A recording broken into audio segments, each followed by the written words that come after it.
សួស្តីបងប្អូនមួយនឹងជាទាំងអស់គ្នាថ្ងៃនេះមកបង្ហាញ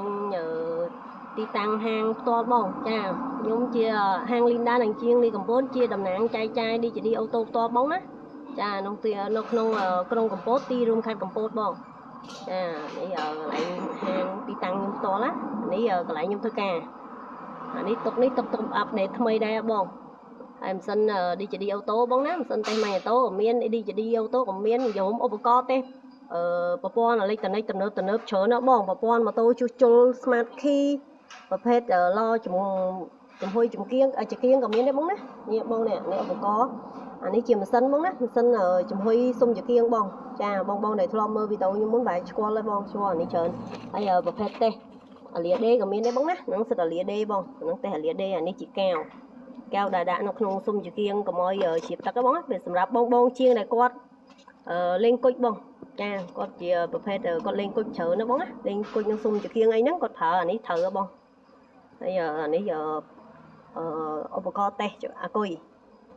ឧបករណ៍តេស្តអាគុយខ្ញុំមានអក្សរខ្មែរអក្សរអីស្រួលមើលណាបងណាចាខ្ញុំមានអក្សរខ្មែរអីស្រួលមើលទេវាស់ហើយអានេះក៏បងមើលសាក់មើលអីប្រព័ន្ធសាក់មិនត្រឹមតែវាស់អាគុយទេបងមិនត្រឹមតែមើលតែអាគុយទេមើលប្រព័ន្ធសាក់ហើយប្រព័ន្ធអាគុយ3ហ្វាភ្លើង3ហ្វាបានទៀតបងចានេះប្រភេទកៅកុងទ័រក៏មានដែរបងណាចាឧបករណ៍កៅកុងទ័រចាំជុលទុកចាំជុលអានេះសិប្រភេទទុកចាំជុលទេបងទុកចាំជុលប្រភេទបត Smart Key ហ៎បងណាហ្វៀមក្រង់ហ្វៀមចូលមកហើយបងណាចាក្រង់លើក្រង់ក្រោមអីមានទាំងអស់បងណាសម្រាប់ក្រង់បងដែលមានតម្រូវការអាចក្រង់ហ្វៀមបងចានេះយើងហៅហ្វៀមតែខ្ញុំធ្លាប់មាត់ចេះហៅពាក្យក្រង់ចាហ្វៀមក្រង់បងចានេះឧបករណ៍តេស្តម៉ូទ័របូមសាំងនេះលកាបងនេះលកាតេស្តម៉ូទ័របូមសាំងមួយវាស់កុងខ្យងគាត់ប្រើតែមួយបងជាមួយខ្ញុំបន្តិចទៀតខ្ញុំបង្ហាញមកគ្រៀងគាត់ខាងក្រៅបងមើលនេះខ្ញុំថតមើលធំព្រោះបងណានេះប្រភេទតេស្តកុងទ័រគ្រប់ប្រភេទបងយ៉ាមហា Honda ទីទៀតឧបករណ៍ហ្នឹងក៏ខ្ញុំមានប្រើដែរចាំតិចខ្ញុំយកឲ្យបងមើលខ្ញុំឆែកអានេះខ្ញុំប្រភេទខ្ញុំថតវីដេអូប្រភេទចូលស្តុកឲ្យបងនេះតេស្តចង្គៀង LED បងចាឧបករណ៍តេស្តចង្គៀង LED ខ្ញុំក៏មានប្រើដែរសិតតែប្រភេទដែលខ្ញុំប្រើប្រាស់ហើយមានគុណភាពល្អសម្រាប់បងប្អូនជាងបើខ្ញុំយកមកចែកម្លែកសម្រាប់បងជាងនេះប្រភេទកាត់ច្បាប់បងណាធានាគុណភាពឲ្យខ្ញុំប្រើសម្រាប់កាត់ច្បាប់នេះច្រើនហើយទិញក៏ច្រើនទិញប្រើច្រើនតែអត់មានគុណភាពដូចប្រភេទនេះទេប្រភេទនេះខ្ញុំប្រើមានគុណភាពតែថ្នាក់ខ្ញុំទិញមកលក់ខ្ញុំយកស្តុកចូលមកលក់ចាតែមានគុណភាពកន្លែងខ្ញុំតែប្រភេទមានគុណភាពគឺខ្ញុំធានាគឺខ្ញុំយកមកចែកម្លែកឲ្យបងហើយឲ្យបងប្រើប្រាស់ស្រួលហើយសម្រាប់ម៉ាស៊ីនតេស្តម៉ាញ់អូតូក៏មានដែរបងណាម៉ាស៊ីនតេស្តម៉ាញ់អូតូអានេះប្រភេទប៊ិចសាំងហ្មងបងណាហើយតិចទៀតអក្សរនៅលើនេះខ្ញុំនឹងអាប់ដេតទាំងអស់អាប់ដេតឲ្យបងស្រួលមើលខ្ញុំនឹងអាប់ដេតឡើងជាអក្សរទាំងអស់ខ្ញុំបកភាសាឲ្យបងទាំងអស់ហ្មងឲ្យធានាថាស្រួលប្រើប្រាស់សម្រាប់បងដែលមានតម្រូវការចង់បានអាចកំងបានបងចាហើយខ្ញុំធានាតម្លៃឲ្យគុណភាពល្អហើយធានាតម្លៃឲ្យធូរថ្លៃធូរជាងទីផ្សារច្រើនចាខ្ញុំមានបញ្ជាក់មកហើយសម្រាប់តេស្ត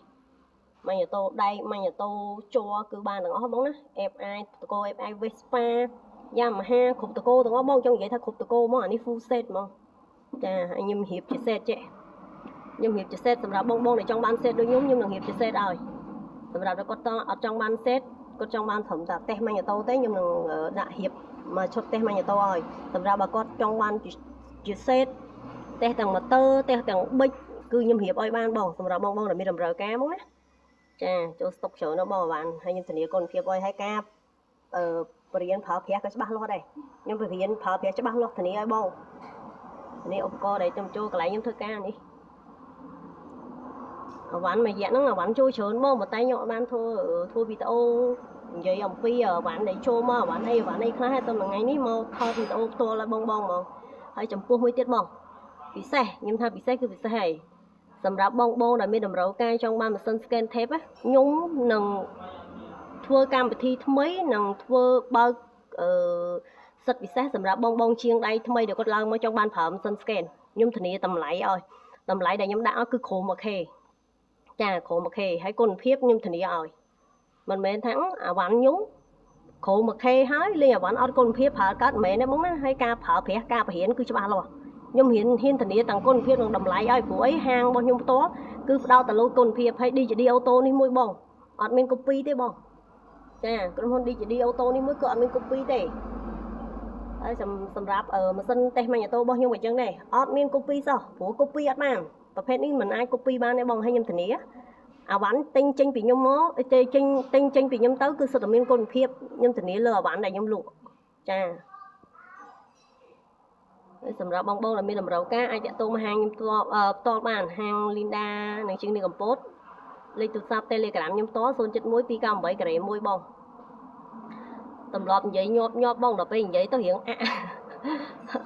ផ្លាត់និយាយទៅរៀងផ្លាត់មាត់យើងតម្រាប់និយាយញាប់ហ៎ចានេះទីតាំងហាងខ្ញុំផ្ទាល់ណាចាមានទីតាំងច្បាស់លាស់សម្រាប់បងជាងដែលគាត់អត់ទាន់មានទំនុកចិត្តគាត់ខ្លាច